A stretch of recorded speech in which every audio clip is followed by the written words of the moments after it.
What makes a man, handsome, intelligent, and charming, also be one of the most vicious killers in modern history? How can someone who speaks like a lawyer, smiles like a celebrity, and moves through society like a rising star, be hiding a soul so dark it devours everything in its path? This is the story of Theodore Robert Bundy, known to the world as Ted Bundy, a man who didn't just kill, he manipulated, he deceived, and he seduced. A man who didn't wear a mask to hide his monstrosity. His entire persona was the mask. To understand Bundy is to dive into the heart of darkness while standing in daylight, because he didn't haunt back alleys or wear blood-stained clothes. He walked among us, well-dressed, articulate, and alarmingly normal. Born in 1946 in Burlington, Vermont, Ted's life started with a lie. His mother claimed he was her brother to hide the shame of his illegitimate birth. That lie, some psychologists argue, set the foundation for Bundy's fractured identity, a charming exterior built on emotional quicksand. His early years were a mess of confusion, with a strict grandfather rumored to be abusive and a home full of secrets. Bundy wasn't the stereotypical killer. He didn't grow up in an obviously violent home, wasn't visibly deranged, and didn't wear the mask of madness. Instead, he wore a suit, a clean haircut, and a warm smile. That's what made him so terrifying. He was the monster you never suspected, the predator who spoke gently, helped women carry groceries, and studied law in the library. But the real Ted Bundy wasn't defined by what he did in public. It was what he hid behind that charming facade that truly horrifies us. His story is not just one of murder, but of manipulation, not just of killing, but of control. Bundy didn't want to destroy women. He wanted to own them, mind, body, and soul. So how did a man with such potential become a monster in disguise? And what does his story tell us about the dangers of charisma without conscience? Stay with us as we uncover the chilling evolution of one of the world's most enigmatic psychopaths. Through gripping accounts, psychological insights, and historical facts, you'll see how Bundy turned empathy into a weapon and charm into a trap. Because sometimes the scariest monsters don't hide in the shadows. They smile right at you. Ted Bundy didn't look like a killer, and that's precisely why he was so dangerous. When people describe Bundy, they don't start with his crimes. They start with his charisma. Witnesses called him polite, well-spoken, handsome. He had the kind of disarming demeanor that made women feel safe and men admire him. But this charm wasn't just a personality trait, it was a carefully crafted tool, sharpened by years of practice and honed to perfection. Bundy knew exactly how to read people. He could sense vulnerability like a predator senses blood. He would approach women with a cast on his arm or using crutches, asking for help loading books into his car. It was a trap, a performance. And once his victim was close enough, the mask would slip. But his manipulation didn't stop with his victims. Bundy charmed entire courtrooms, police officers, journalists. He defended himself in court with such confidence that some people genuinely believed he might be innocent. One judge, after sentencing him to death, even said, "It's a tragedy for this court to see such a total waste of humanity. You'd have made a good lawyer. I would have loved to have you practice in front of me. But you went the other way, partner." This paradox of admiration from the very people judging his atrocities speaks volumes about Bundy's power. He made people question their instincts. He blurred the line between good and evil until it was almost invisible. His story forces us to confront an uncomfortable truth. We are easily seduced by appearance and confidence. We equate politeness with kindness, beauty with goodness. Bundy weaponized those assumptions. He understood that in a society obsessed with image, all he needed to do was play the part. And he played it perfectly. But what made Bundy different from the average manipulator wasn't just his charm, it was his complete emotional detachment. He could fake empathy with surgical precision, mimicking human emotion while feeling nothing. This is a classic trait of the narcissistic psychopath. The ability to observe, analyze, and imitate feelings without actually experiencing them. Imagine a mirror that reflects warmth but is cold to the touch. That was Ted Bundy. He was a master of duality. By day, he volunteered at a suicide prevention hotline, yes, really, and by night, he stalked, abducted, and murdered women. The very idea of such a contradiction is enough to disturb anyone, but it's real, and Bundy reveled in it. To understand how he got away with so much for so long, we have to explore more than his tactics. We have to dive into the psychology behind them, because Bundy wasn't just a killer, he was a psychological enigma. What kind of mind finds pleasure not just in murder, but in the manipulation leading up to it? What makes someone so emotionally empty, yet so socially gifted? In the next block, we'll step further into Bundy's psyche and begin to trace his descent into darkness. Because what's coming next is not just disturbing, it's inhuman. To truly understand Ted Bundy, we must look beyond the surface, beyond the courtroom drama and chilling interviews. We have to step into the storm behind his eyes. Because Ted wasn't simply a man who did evil things. He was a man who lived for the game of control. From a psychological standpoint, Bundy displayed classic traits of narcissistic psychopathy. That term might sound complex, but think of it this way. He was a man with a grandiose sense of self, a deep need for admiration, and a complete lack of empathy. But unlike most people with personality disorders, Bundy was functional, high-functioning in fact. He wasn't just able to blend into society, he thrived in it. He studied psychology in college, not to understand himself, but to better manipulate others. He later applied to law school and volunteered for political campaigns. Every move he made, every role he took on, was about perfecting his image. He didn't want to be normal. He wanted to be admired. And when people didn't give him that admiration freely, he took it by force. Bundy's crimes weren't just about murder, they were about power. He lured women with charm and then robbed them of control in the most brutal way imaginable. It was never just about physical violence, it was about domination, both psychological and emotional. In several cases, Bundy revisited the bodies of his victims. Why? Because to him, the woman wasn't just a person, she was a possession, something to be used, kept, and remembered on his own terms. This behavior is a window into a severely disordered mind, one that doesn't see others as real, but as props in a grand performance. What's most terrifying is that Bundy wasn't a raving madman. He didn't hear voices. He didn't hallucinate. He was lucid, strategic, and completely aware of what he was doing. In interviews, he often spoke in the third person when discussing his crimes, distancing himself emotionally, as if analyzing someone else. This cold, clinical detachment is the hallmark of a true psychopath. But what drives someone to become this way? Theories abound. Some point to Bundy's early life, the rejection from his birth mother, the abuse from his grandfather, and the humiliation he felt as a child. Others say the pivotal moment was a breakup with a woman who represented everything he aspired to be: wealthy, connected, beautiful. When she left him, something shattered inside. Afterward, many of his victims resembled that woman. Coincidence? Not likely.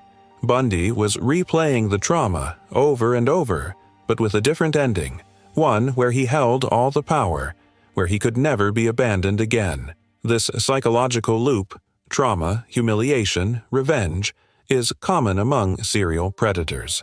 But Bundy added another layer: performance. He didn't just kill in the shadows. He turned his life into theater. He gave press interviews. He studied his own public image. He even proposed marriage during his trial, on live television. Ted Bundy was both the director and star of his own horror film, and we, the public, were the audience. But the show couldn't last forever, and eventually, even the best masks start to crack. In the next block, we'll explore the turning point, the moment when Bundy's carefully crafted facade began to unravel, and the predator started leaving behind evidence of the monster beneath. For a long time, Ted Bundy lived like a ghost in plain sight, committing unspeakable acts while remaining invisible to the law. But eventually, even the most cunning predators make mistakes. And in Bundy's case, the unraveling began with overconfidence. By 1974, young women were disappearing across Washington and Oregon. The victims had one eerie detail in common. They all looked strikingly similar. Long dark hair parted in the middle, slender and attractive. Panic was spreading across college campuses, and the media began to connect the dots. That year, 2 women vanished in broad daylight from Lake Sammamish State Park. Witnesses described a handsome man in a cast, introducing himself as Ted, asking for help with his sailboat. This time, he had been seen and heard. A sketch was released. Tips poured in. Among them, several people, including a former girlfriend and co-workers, named Ted Bundy. But police hesitated. Bundy didn't fit the profile of a deranged killer. He was clean-cut, educated, soft-spoken. It just didn't seem possible. But it was. Bundy moved to Utah, then Colorado, continuing his spree. His crimes escalated. They grew more violent, more brazen. He began breaking into homes, killing young women as they slept. Yet even as the bodies piled up, Ted maintained his dual identity. He dated women, studied law, and kept up the illusion of normalcy. In 1975, Bundy was finally arrested during a routine traffic stop. Officers found suspicious items in his car: a ski mask, handcuffs, crowbar, and trash bags. But even then, he talked his way out of serious charges. He smiled, he joked, he charmed. He was a master of the cat-and-mouse game. Eventually, as more evidence emerged, Bundy was charged with attempted kidnapping. His response? He fired his attorney and decided to represent himself. This gave him access to the law library in the courthouse, a move that would soon lead to his first escape. Yes, escape.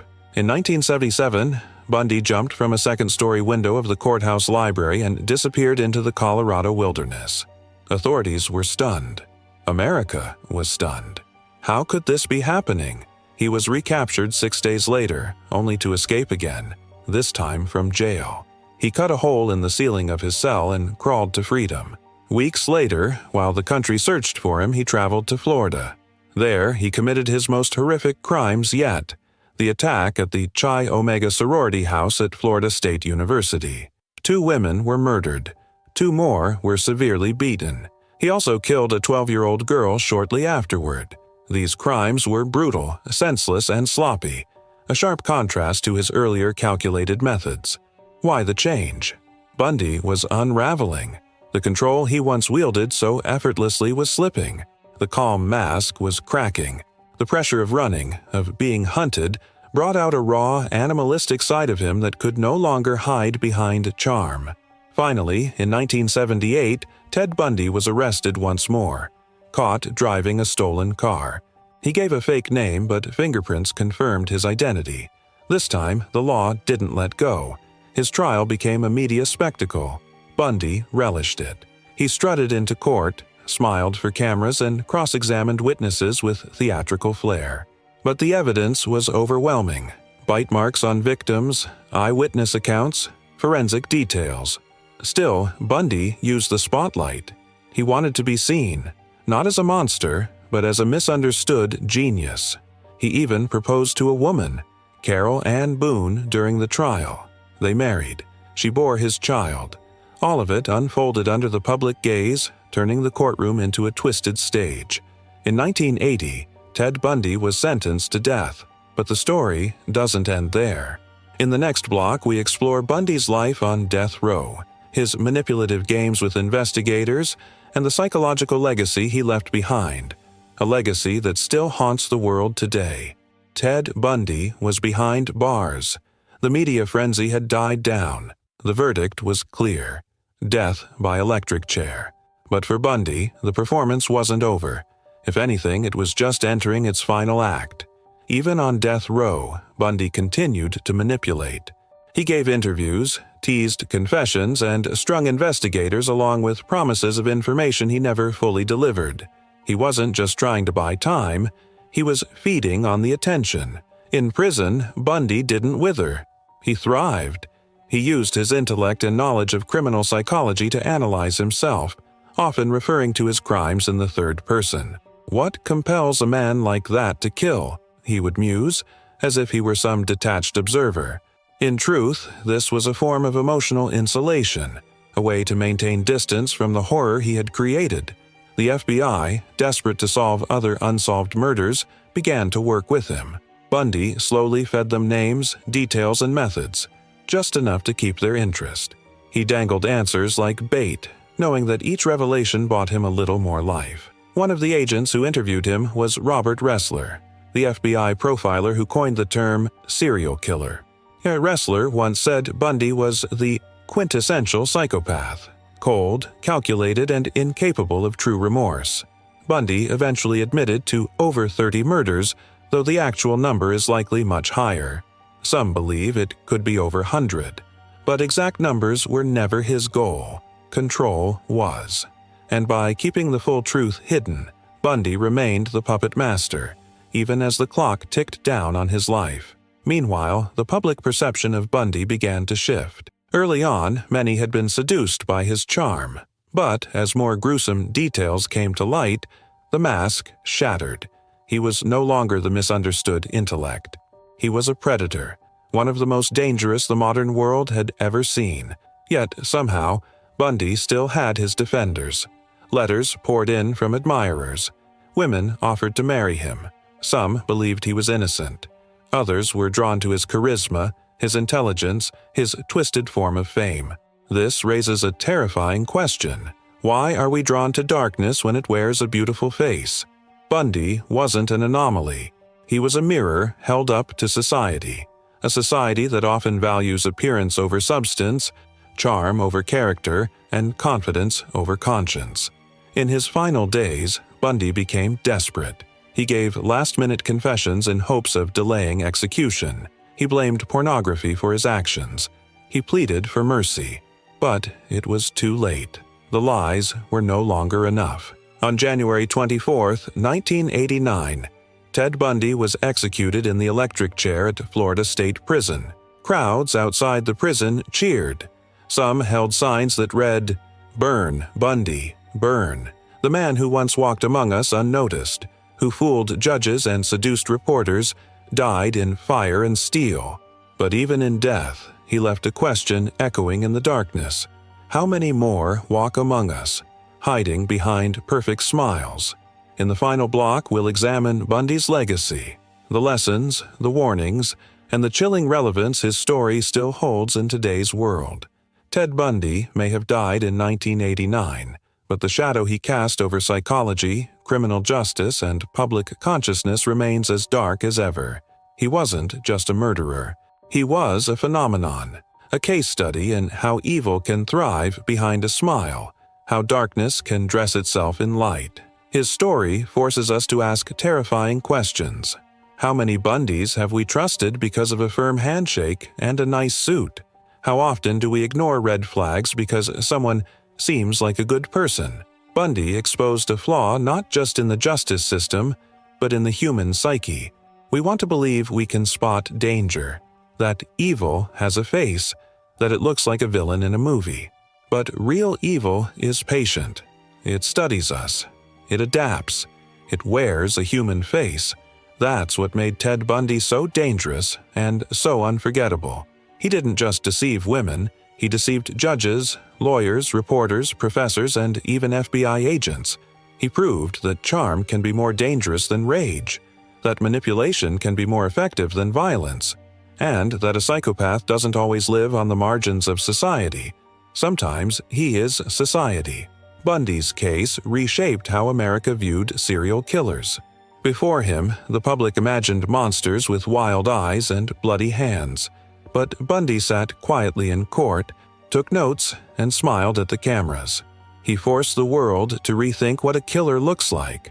In the years since, countless shows, books, and films have tried to capture the enigma of Ted Bundy. But the truth is far more disturbing than any fiction. Bundy was real. He walked among us. And for years, no one saw the truth. His legacy is not just about horror, it's about awareness. The Bundy case sparked advancements in behavioral profiling. It highlighted the importance of forensic science, the dangers of underestimating suspects based on appearance, and the psychological complexity of narcissistic psychopathy. But perhaps the most important lesson is this: evil doesn't always scream. Sometimes it whispers, it flatters, it smiles, it shakes your hand and looks you in the eyes. And that is the lesson that still haunts us.